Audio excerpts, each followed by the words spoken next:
chatting to me later from New York, Simon Kirke, one of the founder members of the band Free and Bad Company. There's an amazing new book that's just out called Rock and Roll Fantasy, telling the musical journey of both bands. Now, it's always good to chat with guests on the show for new interviews, and this week it's a founder member of not one but two of the most acclaimed British bands of the 70s. Simon Kirke formed Free just over 50 years ago and found almost instant success with the rock classic All Right Now, which still sounds incredible today. He then became the drummer in Bad Company in 1973. And there's a great new book out that I'll tell you more about a bit later. Just before the show, I had a chat with Simon on the line from New York, and we talked about how he'd left Wales to come to London to make it as a drummer. His parents gave him 2 years to make it, and if he hadn't got a gig, then he would go back and go to university. And he'd reached nearly the end of his allotted 2 years. Simon picks up the tale. I had a couple of O-levels and, I was all prepared to go.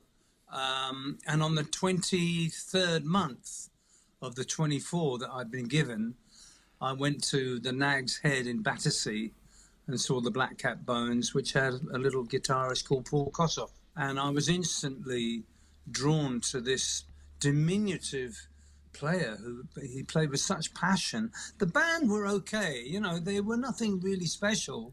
They were doing blues standards, Rock Me Baby, Crossroads, and walk, and standards like that. But Paul really stood out, and when he came off stage for a half a pint or whatever it was, they had a little break, and I said to him, "Listen, mate, you really play so well, but I think your drummers." And he said, "Well, it's funny you should say that. Tonight is his last night, and we're having auditions tomorrow here at the Nag's Head. If you want to come along, you're more than welcome." Wow. And so I went the next day, and there was another drummer there, and he played a couple of songs, a fast shuffle and a slow blues, and then I played the same sort of thing. And they called me the next, that night and said, you got the job. Brilliant. With a month to spare, you finally became a musician, a professional musician. God, I tell you, that drawbridge was slowly coming up. And I was, resigned to going to university or whatever. Then you and Paul Kossoff left Black Cat Bones and teamed up with Paul Rodgers and Andy Fraser and formed Free. And then I remember reading about some gig that you did, I think it was Durham University, and you came off stage at the end of the set, and before you even got to the wings, the applause had died out. And then there was a discussion in the dressing room that you needed a really good song as a sort of finale. True. It was, I tell you what it was, Johnny, and now such a long time, probably 52 years ago, but I always thought it was Durham. Paul Rodgers says it was Manchester. Either way, it was a university who, and up north, it probably was. I don't really remember anymore. But it was a university crowd, and university crowds were very discerning. They weren't the normal kind of off the street, straight out of the pub crowds, that frequented most of the clubs in those days. They kind of, quote, knew their music. Well, they were quite... And Free, at that time, had this sort of loping, mid-tempo songs. They were more like swaying. People swayed to them and nodded their heads or whatever. But we had nothing that you could really dance to. And I know it sounds kind of trite now, but we really wanted a song that could get people up and dancing and bopping. And I believe it was Andy.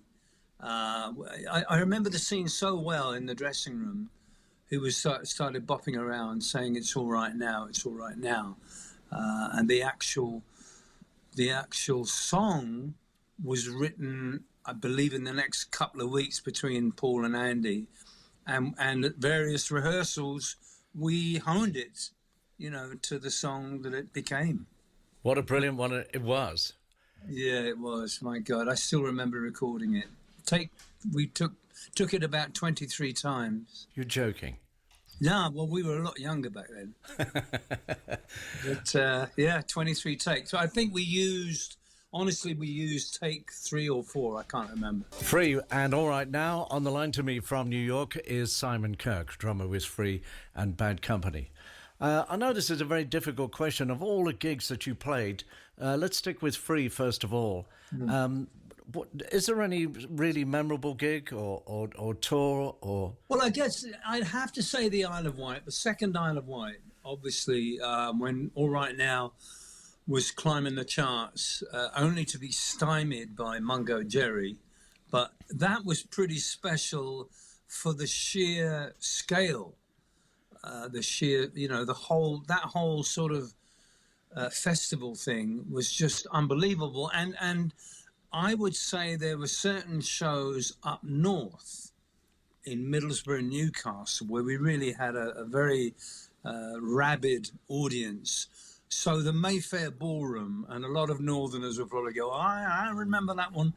The Mayfair Ballroom in Newcastle was always a special gig.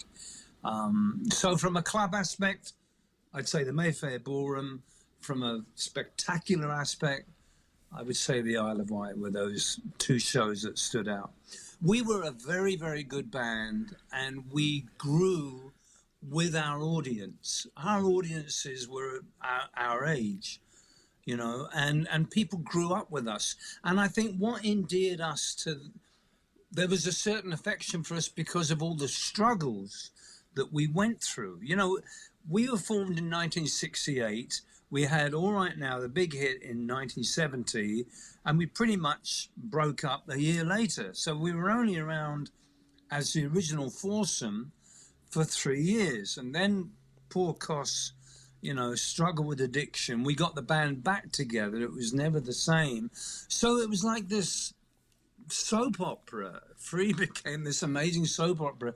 At the same time, we still played amazing music. And I have to tip my cap to Paul Rodgers, who's always been an amazing singer.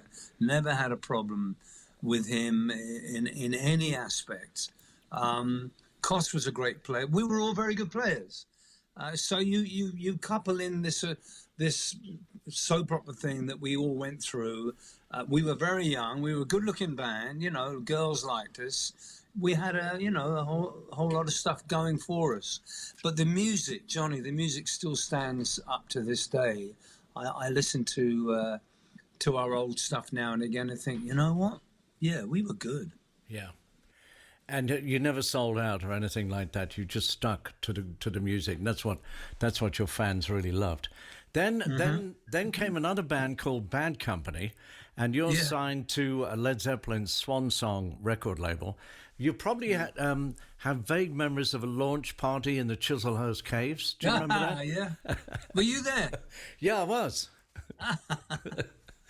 And it was a bit crazy, was it not? It was crazy. It was. But to come under Peter Grant's wing, we were very well looked after, but we entered a crazy world, I have to say. Yes, you did. Now, the thing is about drummers is they usually always kickstart a song with their drumsticks, unless you're playing for Bruce Springsteen, and then he'll do the 1, 2, 3, 4. But right. the way you did the intro to Can't Get Enough was fantastic. It's funny how these 4 beats have become, in their own little world, it's kind of iconic. The reason I did it was purely and simple. We were at Headley Grange in Sussex, and a little backstory here. Zeppelin were recording, I believe, their 3rd album, and John Paul Jones got the flu. So they couldn't, the place was going, all their gear was there, but they couldn't play. So Peter Grant called us up and said, listen, you want to record your 1st album, you can have this whole place. And I believe the whole thing cost about 1,500 quid. He didn't give it to us. We still had to pay. Anyway, we were spread all over the house. I was in the basement. Boz was in the boiler room with his bass. Mick and Paul were up in the main living room where all the amps were. They were playing guitars. So in order to get their attention, obviously I had to do a counting, and I'd 1, 2, 1, 2, 3, go bra, and in. And when we came to listen back to it, I kind of liked it. I thought, let's keep it. It kind of added a touch of humanity to it, and people have been talking about it ever since. So that's the only reason, purely practical, to bring everyone in. Very unusual. There's not many records start with the drama. Well, listen, Simon, great to talk to you. And congratulations on the book, Rock and Roll Fantasy. A lot of people are going to love that. And take good care of yourself. Thank you, Johnny, and thanks for everything over the years. And meantime, we go back to Headley Grange and you in the basement sounding like this. Bad Company and Can't Get Enough, and many thanks to Simon Kirke for our chat from New York. And the book that we mentioned is called Rock and Roll Fantasy, the musical journey of Free and Bad Company. It's published by This Day in Music Books, and it says from the Nag's Head in Battersea to Madison Square Garden in New York City. This is the journey made by Free, Bad Company and the rest, and described by the people who were there.